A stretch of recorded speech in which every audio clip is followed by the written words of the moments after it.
Général, Oui. nous allons vous poser un certain nombre de questions qui partent non seulement de vos attributions, mais également les préparatifs pour le 28 septembre. Le 28 septembre lui-même, les événements du 28 septembre et les jours suivants. Donc nous allons nous évertuer à vous poser des questions par rapport à ces différents points. Ouais. Et pour commencer, je voudrais que vous confirmiez qu'au moment des faits, vous étiez le haut commandement de la gendarmerie nationale. Non. Quelles étaient vos fonctions? J'étais chef d'état-major de la gendarmerie. Chef d'état-major général de la gendarmerie. Oui. Alors, quels sont les services qui relevaient de vos attributions? Tout le corps de la gendarmerie ou bien certains services sortaient de vos attributions? Non. De votre contrôle? Le corps de la gendarmerie dans sa totalité relevait de mon commandement. Pour ceux qui répondaient dans les unités de la gendarmerie. De la gendarmerie. Voilà. Et ils répondaient devant moi. Soit qu'ils soient dans un escadron, ou dans une compagnie territoriale, ou dans une brigade territoriale, ou dans une brigade de frontière, ou dans un groupement, ou dans une région. Parce qu'on avait 4 régions de gendarmerie, à l'image des régions militaires. On avait 8 groupements. On avait une quarantaine de compagnies. Les brigades, ça c'est beaucoup, je ne peux pas citer tout ça ici, mais tout ceci-là était en bloc sous mon commandement. Sous votre autorité? Sous mon autorité. Ok. Je voudrais savoir, est-ce que le ministre de l'antidrogue, je veux résumer pour que vous compreniez très bien, oui. Un corps de gendarmerie, oui. Est-ce que ce service relevait et recevait de vos instructions? Aucune instruction de moi. Aucune instruction? Aucune instruction. Bien qu'il faisait partie de la gendarmerie, oui. Mais ne recevait aucune instruction. On appelle ça gendarme détaché dans des fonctions de ministre d'État. Ministre d'État. Oui, donc le service de colonel Kibro, oui, ne relevait pas de votre portefeuille? Même pas un grain. Ok.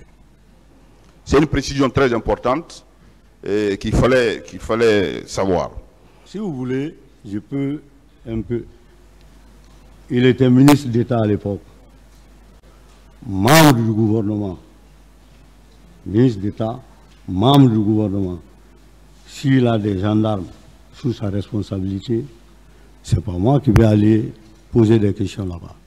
Si je pose les questions là-bas, ça ne va pas bien se passer. Bien qu'étant chef d'état-major général de la gendarmerie. Il n'y a aucune impuissance dans ça. C'est parce que c'est le ministre de la Défense qui a ordonné de mettre les gendarmes à sa disposition.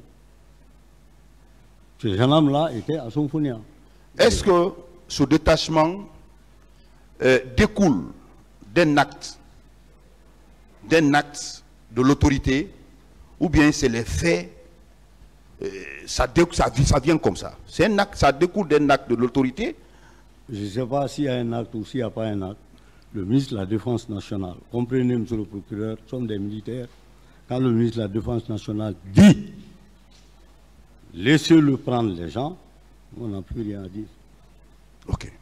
Alors je vais revenir sur les préparatifs des événements du 28 septembre. Oui. Vous confirmez que vous avez été appelé à une réunion. Oui.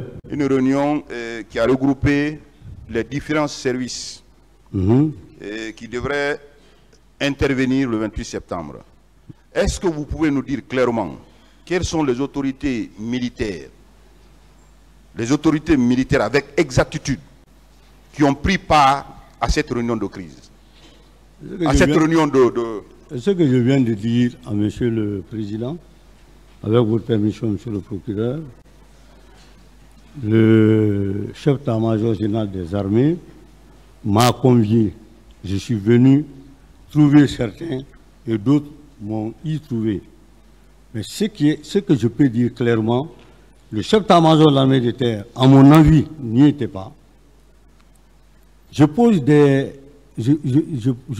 phrases comme ça, c'est pas par faiblesse, hein, c'est parce que ça a pris trop de temps. J'ai un peu de problème à pouvoir répertorier les choses aujourd'hui. Le chef d'état-major de la marine, le chef d'état-major de l'armée de terre, à mon entendement, n'y était pas. Parce que, simplement, et j'étais à l'habit. Je ne sais pas maintenant si j'étais débrouillé pour venir après, mais à la réunion, non. Par contre, il y avait le commandant du BQG, le bataillon de quartier général, il y avait le commandant, n'est-ce pas, de BSC, le bataillon spécial de Conakry, qui sont tous des unités de l'armée de terre, mais aussi les autres unités, à savoir Camp Camayen, le génie militaire, etc. Et j'étais là, présent.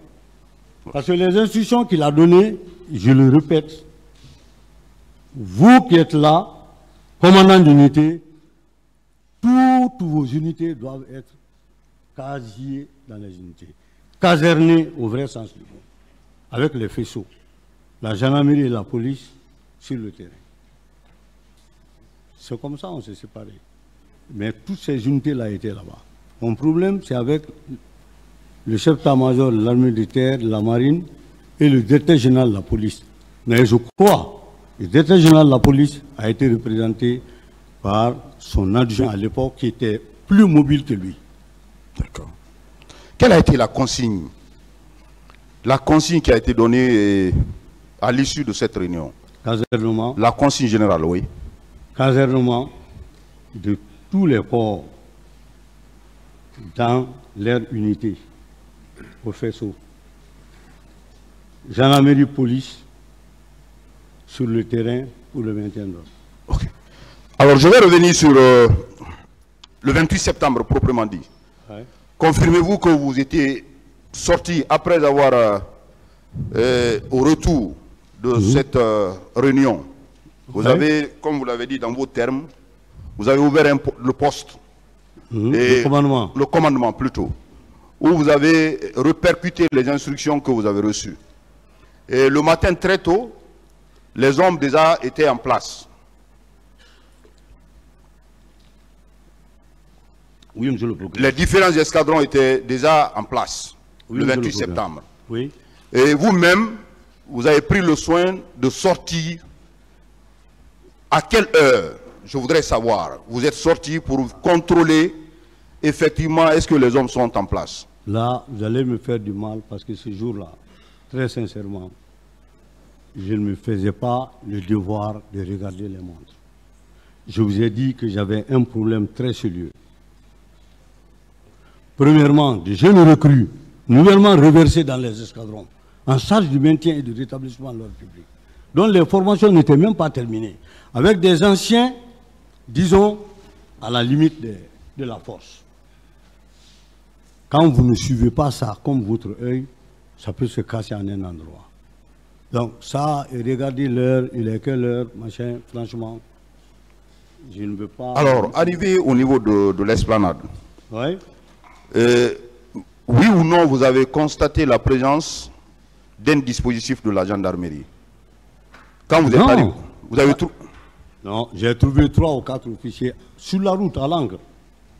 J'ai dit, mais où sont les gens? Ah, mon général, on nous a malmenés ici, tout le monde est de l'autre côté. Et il m'a même précisé, il dit, je vous jure, les gens sortaient des marchés, les gens sortaient des quartiers pour venir. Donc, même les dispositifs déjà qui sont sur le terrain ont des problèmes, à plus forte raison ceux qui venaient des quartiers. Il précise, beaucoup sont venus descendre des Magwana à la devanture ici. Et des taxis. Beaucoup. Donc, je l'ai dit, alors, tu regagnes là-bas. S'ils sont là-bas, regagne là-bas. Parce que déjà, l'objectif pour lequel je les avais déployés là, c'était de former un barrage d'arrêt fixe et fermé pour empêcher qu'on ne déboulonne le portail principal. Mais dès lors que le portail principal est déboulonné, il fallait tirer les conséquences. Nous sommes dans un état de droit. Donc vous n'avez trouvé aucun dispositif de la gendarmerie? La gendarmerie avait déjà regagné le carrefour de Donka. De Donka. Oui. Et en ce moment, est-ce que vous avez trouvé que les manifestants étaient déjà dans l'enceinte du stade? C'est ce que je vous dis. Ils étaient déjà dans l'enceinte du stade. Déjà là-dedans. Est-ce que vous avez constaté sur l'esplanade la présence des éléments de l'antidrogue au moment précis à l'esplanade? Puisqu'il a été dit, vous savez pourquoi je pose cette question? Non.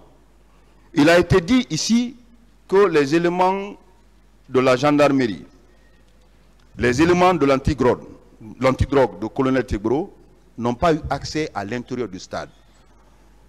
Est-ce que, au moment où vous venez, vous, à l'esplanade, le dispositif de l'antidrogue était présent? Non, je ne peux pas vous le dire. Très sincèrement. Je n'ai même pas fait 3 minutes là-bas. Mais vous venez de dire tout à l'heure oui, que vous n'avez trouvé que 2 officiers qui étaient à côté. Donc cela voudrait dire par ricochet. C'était mes hommes. Voilà. Je les recherchais. Je suis avec vous, général. Ouais. Cela voudrait dire par ricochet que vous n'avez trouvé aucun dispositif, aucun élément de la gendarmerie, aucun élément de l'antidrogue à cet endroit. N'est-ce pas? Oui. Très bien. Alors, vous avez continué pour aller à l'état-major. Oui. N'est-ce pas? Oui. À quel moment précis et par qui a convoyé les éléments que vous venez de citer dans votre déclaration, les leaders, notamment Sidi Touré, Mouktar Diallo et Jean-Marie Doré? Qui a conduit ces leaders à votre bureau?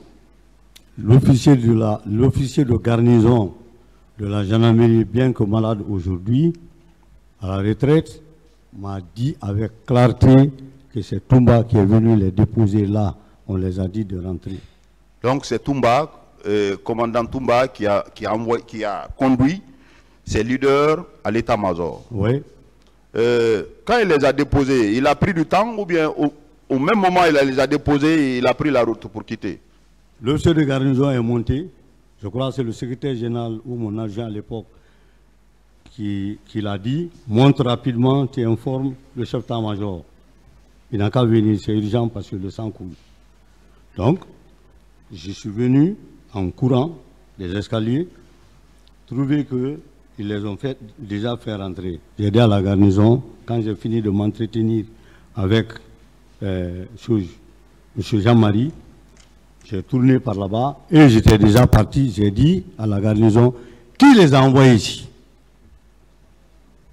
Il a dit, c'est l'aide du camp du président qui les a envoyés ici. J'ai dit, quelle aide de camp? Il a dit, Toumba. C'est comme ça qu'il m'a parlé. Ok, vous n'avez pas vu Toumba? Non, je ne l'ai pas vu. Vous ne l'avez pas vu? Non, non. Très bien. Alors, vous étant toujours à l'état-major, oui. Dans votre déclaration tout à l'heure, vous avez parlé que si on n'enlevait pas ces leaders à l'état-major, vous venez de dire que vous avez appris que les gens sont prêts pour venir vous agresser et les faire sortir, de les extirper à ces lieux. Ouais. Vous avez tenu cette information de qui? À mes officiers de renseignement. Les officiers de renseignement. Oui. Et qui devraient venir pour les libérer à ces lieux? Non, non, non. Ils ont dit qu'il y a des gens, selon leurs sources, qui voudraient venir prendre des éléments là, dans nos mains là-bas, et que moi-même, je suis ciblé par rapport à ça. C'est en ce moment que j'ai pris les dispositions. Mais on ne m'a pas donné de nom. Très sincèrement. Vous confirmez que c'est à l'état-major, les premiers soins ont été administrés à ces leaders? À l'infirmerie de la gendarmerie nationale, pour ceux qui connaissent, à l'époque, le PM2, il y a une école primaire et une infirmerie à l'intérieur. C'est là-bas qu'on les a amenés pour les traiter.